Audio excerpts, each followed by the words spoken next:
सूरह फातिहा इमाम के पीछे पढ़नी चाहिए कि नहीं पढ़नी चाहिए, ठीक है। इसमें डिफरेंट स्कूल ऑफ थॉट्स हैं।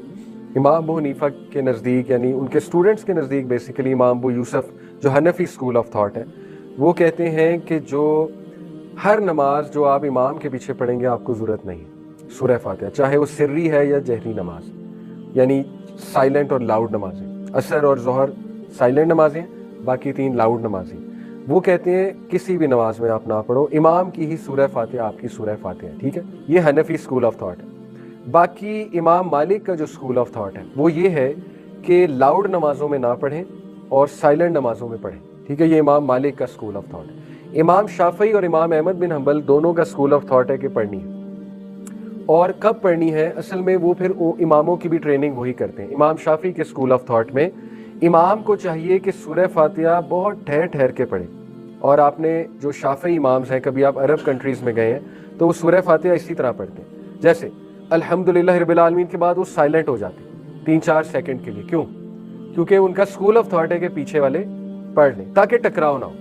क्योंकि कुरान में आता है ना कि जब कुरान पढ़ा जा रहा हो तो आप ना बोलो, तो उस हदीस को लेके भी इमाम अबू हनीफा और उनके स्टूडेंट्स कहते हैं ना कि सूरह फातिहा जब पढ़ी जा रही तो आप पीछे क्यों रिपीट कर रहे हो, ठीक है, टकराव आ रहा है ना कुरान से।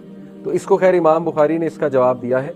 इमाम बुखारी इसके कायल थे ना कि हर नमाज में आपने पढ़नी है, तो इसका जवाब उन्होंने ये दिया था ना कि एक्सेप्शन इज़ देयर, यानी कुछ अहदीस में जब खुद ही एक्सेप्शन मिल जाए हमें तो वो हुक्म लागू नहीं होता जो कुरान का सूरह अल-अराफ में हुक्म है ना कि जब कुरान पढ़ा जा रहा हो तो खामोशी से सुनो ताकि तुम पे रहम किया जाए, ये है वो आया।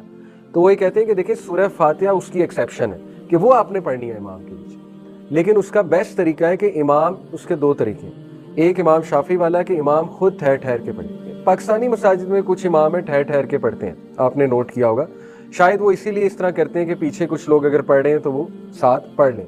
दूसरा तरीका है कि जब इमाम पढ़ चुका हो तो फिर आप पढ़ लें। वो भी कुछ इमाम करते हैं कि वो सूरह फातिहा पढ़ने के बाद 5-6 सेकंड चुप रहते हैं, ठीक है, और सूरह अगली स्टार्ट नहीं करते, वो भी इसलिए कि पीछे वाले पढ़ लें। लेकिन हमारे यहाँ आपको पता है ज़्यादातर मसाजिद में सूरह फातिहा बहुत तेज़ पढ़ी जाती है और उसमें कोई गैप नहीं दिया जाता, ना ही सूरह फातिहा के बाद सूरह में कोई गैप दिया जाता है, फ़ौरन सूरह शुरू हो जाती है। उस केस में क्या करें?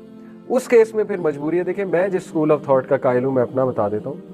मैं इसका कायल हूँ कि हर नमाज में पढ़नी चाहिए, चाहे लाउड हो चाहे साइलेंट हो, ठीक है।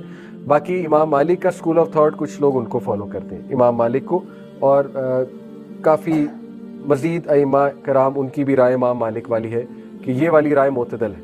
लेकिन पर्सनली स्पीकिंग मेरे मुताबिक या जितने स्कॉलर से मैंने पूछा, हर नमाज में सूरह फातिहा पढ़ लेनी चाहिए, ठीक है, सिर्री हो या जहरी हो।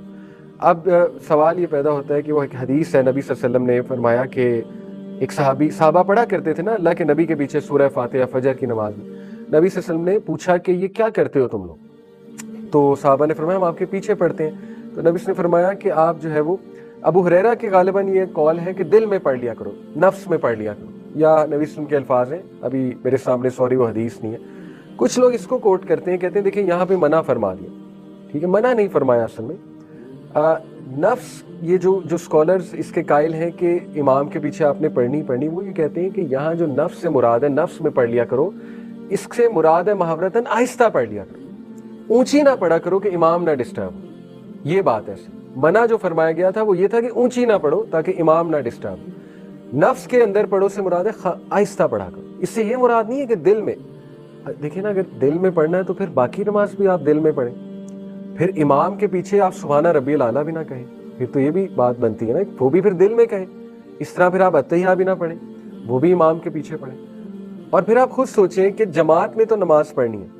अब according to, with all due respect, इमाम अबू हनीफा का जो स्कूल ऑफ थॉट है, according to Hanafi school of thought, अगर आप सारी उम्र बाजमात नमाज पढ़े, इसका मतलब आपने फ़र्ज नमाज में सूरह फातिहा कभी पढ़ी नहीं, तो ये तो वैसे भी बात अजीब नहीं लगती कि अगर आप फ़र्ज नमाज पढ़ रहे हो, हाँ, जो 4 रकात है उसमें बाद में भी नहीं पढ़नी आपने, क्योंकि वो साइलेंट हो गया, तो तब भी नहीं पढ़नी क्योंकि वो भी इमाम के पीछे आपकी भी हो रही। इसका तो मतलब है कि आपने टेक्निकली सूरह फातिहा कभी पढ़ी ही नहीं फ़र्ज नमाज में, तो ये तो अजीब लगता है अगर जमात से पढ़ी।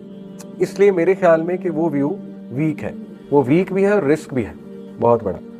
तो आज जो मोतदल ओपिनियन है वो एक इमाम मालिक का कहा जाता है, और सेफेस्ट ओपिनियन आई बिलीव ये है कि आप पढ़ लें और इंशाल्लाह अल्लाह नोज़ कि आप पढ़ना चाह रहे हैं तो इमाम के पीछे आप पढ़ लें। अब इमाम गैप नहीं दे रहा तो उससे रिक्वेस्ट की जा सकती है मे बी इमाम से कि अगर आप मौका दें हम पीछे आपके पढ़ लें। इमाम को फीडबैक दी जा सकती है, लेकिन मेरे ख्याल में सूरह फातिहा जो है पढ़ लेनी चाहिए। तो ये एक फ़िकी पॉइंट इसके बारे में, सूरह फातिहा के बारे में जो है वो हमें मिलता है।